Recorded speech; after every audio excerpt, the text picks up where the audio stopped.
मकर संक्रांति का पर्व केवल स्नान करने मात्र से ही हमारे जीवन में कुछ बदलाव नहीं देता, अपितु हम अपने जीवन को मंगलमय बनाने के लिए इस दिन ब्रह्म मुहूर्त से लेकर महापुण्य काल के मध्य स्नान करें। स्नान करने के लिए पवित्र नदियों, जलाशय, कुआं, बावड़ी, घर में स्नान करें और स्नान करने के पश्चात दान की बड़ी भूमिका है। बारंबार एक ही बात शास्त्र कहते हैं कि अपने घर में उत्पन्न पदार्थ, अन्न हो चाहे द्रव्य हो, आपके पास जो कुछ है उस दिन विशेष करके दान करें।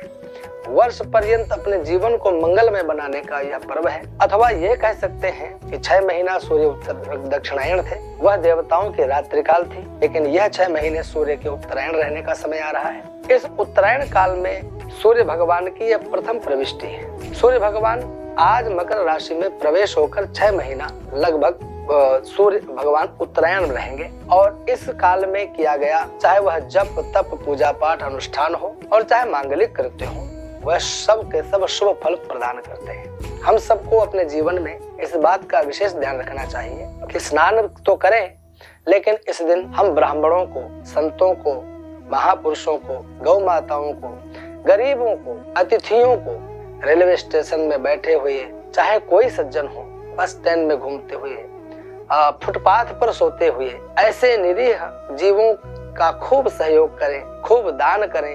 कंबल का दान कर सकते हैं, भोजन करा सकते हैं, बाजार में ही ले जाकर फल इत्यादि का दान कर सकते हैं। जिसके पास जिस वस्तु की कमी है उसको वह वस्तु प्रदान करना, वह भी अपने आप में दान ही है। आपके द्वारा दिया गया उदारता पूर्वक एक अन्न का कण भी, वह भी दान है, वह भी आपका उत्तम कार्य है। वह भगवान के पास में अंकित हो जाता है, उससे भी आपको अनंत गुना पुण्य प्राप्त होते हैं। मैं कहता हूँ कि इस शीतकालीन समय का यह पर्व है, तो आप लोग अधिक से अधिक कंबलों का दान करें, कंबल खरीदें। रास्ते में सोते हुए पथिकों के ऊपर में आप कंबल डाल दें। पता नहीं कहाँ से वह बेचारा आया होगा, कंबल के अभाव में सिकुड़ कर सो रहा है, अलाव के सामने बैठे हाथ सेक रहा है। ऐसे लोगों का जाकर खूब सहयोग करें। कोई भूखा हो तो पेट भर के भोजन कराएं। एक को करा सकते हो, एक को कराएं।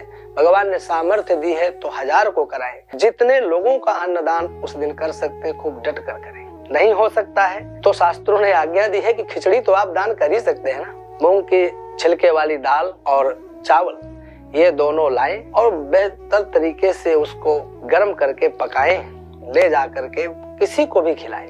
मैं ये बात नहीं कहता कि आप केवल ब्राह्मण, संत, महापुरुषों को ही खिला सकते हैं, अपितु भूखे किसी भी व्यक्ति को आप खिचड़ी प्रसाद खिलाएं, भोजन कराएं। मार्ग में चलने वाले पथिकों के लिए भंडारा खोल दें, सुबह से शाम तक डटकर खिचड़ी प्रसाद बांटे। उस दिन खिचड़ी प्रसाद बांटने का, खिलाने का बहुत पुण्य होता है।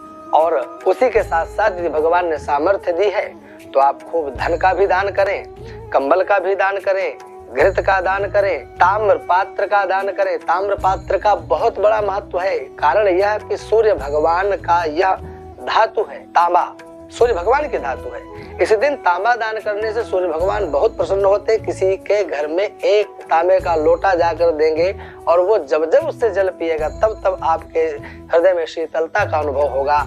आपके जीवन में जो छाती जलती रहती ना, हृदय जलता रहता है, अथवा वो जलन किसी के ईर्ष्या द्वेष से भी हो सकती है, अथवा आपके शरीर के अंदर यदि बहुत ज्यादा जिसे कहते हैं गैस बनना और एसिडिटी बनना, ये सब चीजें यदि इस प्रकार के रोग हैं तो वह सूर्य प्रदत्त रोग ही माने जाते हैं। उन रोगों के शमन करने के लिए आप ताम्र पात्र, तांबे का लोटा, कलश किसी को भी जाकर के सहयोग में दीजिए। ब्राह्मण के लिए दान करें, संत महापुरुषों को दान करें, किसी गरीब को दान करें और वह उस पात्र से जब जल पिएगा तो आपका हृदय शीतल बनेगा, निर्मल बनेगा। आपके अंदर से अनेक रोग अपने आप में शांत होंगे।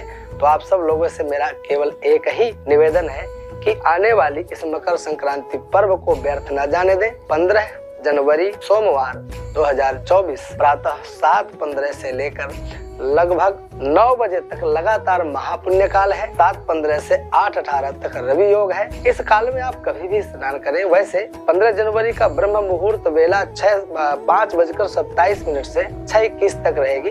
उस समय भी स्नान कर सकते हैं। शाम को 6:15 बजे तक लगातार स्नान करने के लिए समय है, परंतु उसमें जो उत्तम काल मैंने वह बताया है।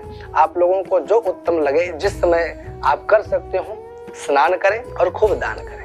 आप सभी को मकर संक्रांति पर्व की बहुत बहुत शुभकामना, बहुत बहुत बधाई।